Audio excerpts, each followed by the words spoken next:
Paddington 2, Chapter 13. Read all about it. Judy had managed to print a pile of newspapers at school featuring her article and some of her mother's sketches of the thief. She was determined that people would read the truth about Paddington because all the other papers were spreading lies about him. "I'm going to take them to the kiosk," she told her parents in the morning. "Miss Kitts might be able to sell them for me." "I'll come with you," said Jonathan. They arrived at the kiosk to find the Colonel having a cup of coffee with Miss Kitts. Judy showed him the newspapers. The headline read, "New theory emerges in the Paddington case." "Would you mind selling these for me, Miss Kitts?" Judy asked. "I thought I'd write my own report on the case," she explained. "Did you do this yourself?" the Colonel asked. He took a copy and flicked through it, impressed. "Jonathan gave me a hand," Judy replied. Jonathan was about to agree when he caught sight of a group of boys in shades approaching the kiosk. He pulled his own shades down and said to his sister, "It's J-Dog, okay, and don't tell anyone about the paper. It's not cool." Judy rolled her eyes. Miss Kitts smiled. "I'll do my best to shift them, darling," she said, "but we've got a lot of competition this morning." She gestured to the other papers, which all had news of the strange goings-on at St. Paul's the night before.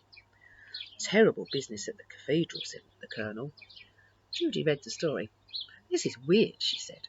Mrs. Kitts agreed, "especially after the shenanigans at Tower Bridge." Jonathan forgot about being called for a second. "Wow," he said.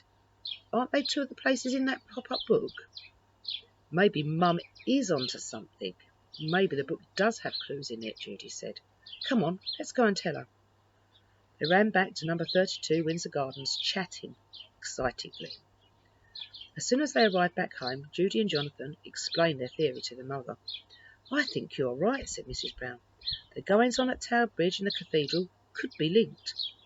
"But what can we do, Mum?" Judy asked. "There's only one thing to do," said Mrs. Brown. "We'll have to go to St. Paul's right away and see if we can find any evidence." "Come on," she said, grabbing her coat. The three of them arrived at the cathedral as a group was setting off on a tour around the building. A guide was talking, so Mrs. Brown, Judy, Jonathan all slotted in behind the group and listened. "Designed by Sir Christopher Wren, St. Paul's is one of London's most famous landmarks," the guide said. "Follow me to the Whispering Gallery." They went up the stairs into the circular room. "Around the Whispering Gallery there are 8, he said, and he paused because the area was closed off with police tapes. "Oh," he said, counting the angels. "Sorry, 7 priceless angels," he corrected himself. Judy broke away from the tour group and went up to the guard.